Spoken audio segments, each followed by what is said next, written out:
Assalamualaikum warahmatullahi wabarakatuh. Kita kembali lagi di mata kuliah struktur data. Hari ini kita akan membahas tentang selection sort. Jadi sebelumnya kita sudah membahas teknik sorting dengan bubble sort. Nah, untuk kali ini kita ke metode yang lainnya, yaitu selection sort. Oke, jadi selection sort ini ya yaitu algoritma pengurutan data yang masih sederhana, di mana nanti elemen terkecil pada array akan dipilih ya.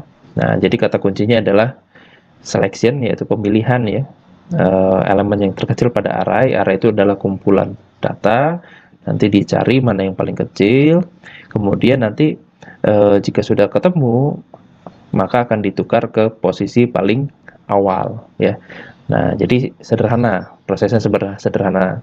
Nah, itu akan dilakukan secara berulang. Jadi dicari lagi ya yang paling kecil, kemudian akan dipindahkan ke posisi paling awal lagi ya. Nah, jadi hal itu akan dilakukan secara berulang ya sampai datanya semua terurut.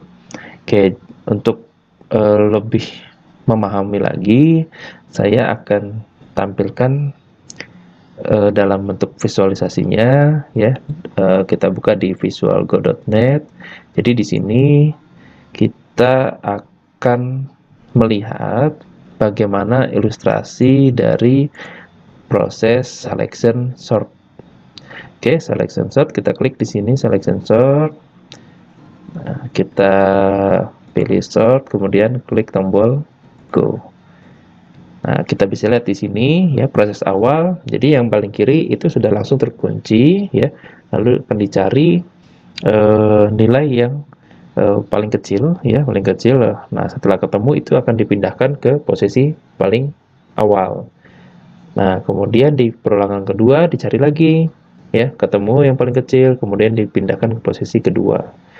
Nah, dan ini akan berulang sampai seluruh data ya, sampai seluruh data itu terurut. Nah, jadi ilustrasinya seperti ini. Oke, jadi di Visual Go ini ya, kalian juga bisa lihat ini ada perintah-perintah yang sedang berjalan. Nah, jadi di sini ada for ya, ada for, kemudian ada if ya, kemudian ada swap. Swap ini akan menukar ya jika ada nilai yang lebih kecil dibanding nilai yang minimum yang sudah disimpan ya. Nah, ini prosesnya bisa kita lihat ya. Jadi ini visualisasinya. Oke, kita langsung saja ya, ini akan terurut sampai habis. Kemudian kita akan coba praktekkan saja ya. Nah, ini ilustrasi lainnya. Jadi bisa dilihat juga di slide. Nah, selanjutnya kita akan coba praktekkan saja. Jadi untuk mempraktekannya ya, itu kita gunakan kelas yang sudah kita buat sebelumnya, yaitu nilai mahasiswa. Nah, di sini kita akan tambahkan satu function, yaitu function selection sort ya. Jadi di sini akan ada tambahan function. Nanti kita letakkan di bawah bubble sort ya. Oke. Jadi untuk di pertemuan ini kita akan coba menggunakan .NET Fiddle ya. Kita copy ya. Jadi untuk membedakan .NET Fiddle ke .NET Fiddle, kita copy kelasnya dulu, kelas nilai mahasiswa. Nah, di mana kelas nilai mahasiswa itu dimulai dari sini ya. Jadi kita mulai dari kelas nilai mahasiswa sampai sebelum kelas program. Oke, kita copy. Kita buka .NET Fiddle-nya di browser ya. Nah, ini ada tampilan yang default ya, default. Nah, jadi kita menambahkan kelasnya ya, karena di sini ada kelas program. Nah, berarti dia satu tingkat dengan kelas program ini. Jadi tambahkan di line kedua, kita paste di sini. Oke. Nah, jika ini tidak rapi, kita bisa shift tab ya, shift tab. Nah, di sini sehingga kelihatan ya, ini kelas nilai mahasiswa ini sejajar dengan kelas program. Nah, ini yang sering terjadi kesalahan adalah kita merubah void main-nya ya. Jadi ini nggak usah dirubah, ini gunakan saja yang bawaannya, jangan dirubah seperti yang ada di Visual Studio. Nah, biarkan saja. Nah, sekarang kita pindahkan program utamanya. Program utamanya kita pindahkan, read key-nya nggak usah dibawa ya. Jadi sampai ini saja, kita copy, kemudian kita paste di sini. Oke, sekarang kita akan coba jalankan ya program sebelumnya. Kita run. Oke, kita bisa lihat hasilnya ya. Ini berjalan dengan baik. Jadi artinya sama saja. Kita mau membuat programnya di Visual Studio atau di .NET Bindle itu juga bisa ya. Oke, selanjutnya saya akan gunakan .NET Bindle saja supaya semuanya juga bisa ini ya, karena saya yakin juga belum semua yang menginstal Visual Studio di laptopnya. Sekarang kita tambahkan function di bawah bubble sort ya. Jadi letaknya di sini, ini ada bubble sort, kita scroll ke bawah. Nah, ini ya. Ini ujung bubble sort. Jadi kita tambahkan function untuk selection sort-nya. Oke, jadi di sini kita buat public void selection sort. Oke, buka kurung, kemudian langsung saja tutup kurung ya, supaya errornya hilang. Nah, kemudian kita tambahkan function selection sort di sini ya. Kita buat variabel. Sebelumnya kita hanya gunakan satu variabel bantu, sekarang ada dua ya, temp dengan min. Jadi kita buat dua dengan tipe data integer. Lalu kita buat di sini teks yang menyatakan bahwa ini adalah proses selection sort. Oke,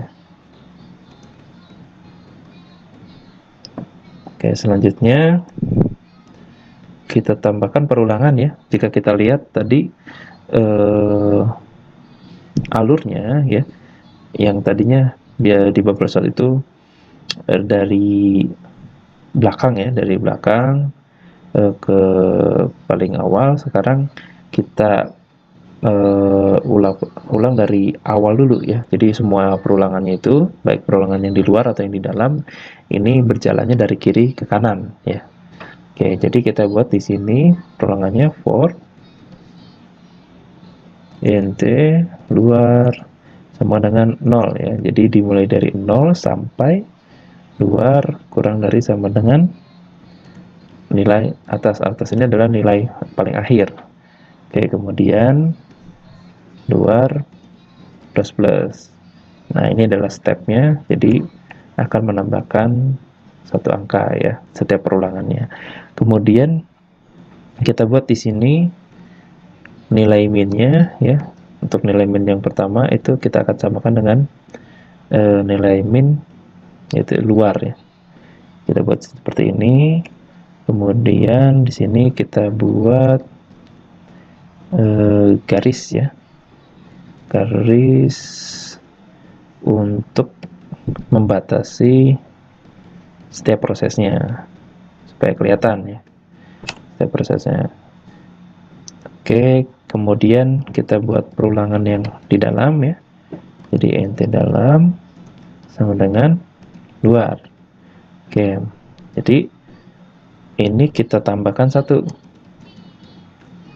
Nah, jadi luar tambahkan satu, artinya pada perulangan pertama, yaitu luarnya sama dengan 0, Jadi di perulangan yang di dalamnya ya itu dimulai dari indeks ke 1 ya, karena 0 tambah 1 jadi 1, jadi perulangan pertama kali itu dimulai dari indeks yang 1 ya, atau posisi kedua. Oke, kemudian di sini kita tambahkan nilai akhirnya sampai sama ya, nilai akhirnya itu sampai akhir dari data collection-nya atau array-nya. Oke, jadi ke atas juga, kemudian di sini dalam plus kurung tutup kurung kurawal. Oke, kemudian di sini kita tambahkan if array dalam ya. Jadi kita akan cek apakah array-nya itu lebih kecil dari array yang ada pada indeks paling kecil ya, yang nilainya paling kecil. Jadi tadi untuk sementara nilai yang paling kecil kita ambil dari indeks yang ke 0 ya, atau nilai yang pertama. Dan kita cek jika pada perulangan yang di dalam ini mendapatkan nilai yang kecil, maka kita akan rubah indeks min-nya itu menjadi dalam ini artinya yang ketemu ya indeks yang lebih kecil. Jadi kita simpan posisinya saja, bukan nilainya. Oke, kemudian selanjutnya ya. Nah, ini setelah kita dapat, kita tambahkan di bawah for ya, kita tukar. Jadi setelah dapat dari keseluruhan datanya, kita akan swap ya. Jadi proses selanjutnya adalah proses menukar nilai yang paling kecil ke posisi yang awal ya, awal. Oke, di sini temp, kemudian sama dengan array ya. Proses swapnya ini mirip dengan bubble. Jadi kita gunakan variabel bantu temporary ya. Kemudian di sini array luar sama dengan array yang ada di posisi yang paling kecil ya, nilai yang paling kecil. Oke, kemudian array min kita masukkan dengan nilai yang ada di temporary. Oke, selanjutnya untuk menampilkan setiap elemennya, kita panggil lagi tampil elemen yang sudah kita buat. Tampil elemen kurung tutup kurung titik koma, jadi kita panggil, kemudian kita buat garis bawah ya, supaya kelihatan batasan dari setiap perulangan. Oke, sudah selesai ya untuk functionnya. Jadi tidak banyak perintahnya, namun ya ini cukup rumit ya, karena kalian mungkin baru belajar ya. Namanya kita baru belajar ya, pasti akan mengalami kendala dalam memahami. Tapi saya yakin ya, jika kita terus berlatih, kita terus ini ya, untuk membuat program, saya yakin semuanya pasti bisa ya. Oke, ini langkah yang terakhir, kita tinggal ganti saja ya, yang bubble sort ini kita ganti menjadi selection sort. Oke, dengan data yang sama kita run. Nah, kita bisa lihat di sini hasilnya ya. Nah, dari yang awalnya datanya 5, 3, 16, 10, 2. Nah, kemudian di proses yang pertama, angka 2-nya ini yang paling kecil akan dipindahkan ke posisi paling awal ya. Kemudian proses kedua, karena 3 ini memang nilai yang kecil kedua ya, maka dia di posisi kedua tetap ya nilainya. Kemudian proses selanjutnya ini dicari ya, ternyata ada 5 ya, nilai kecil selanjutnya, maka dipindahkan, di swap juga. Kemudian ini ya, karena di perulangan selanjutnya ini nilainya sudah terurut ya, maka tidak terlihat perubahannya.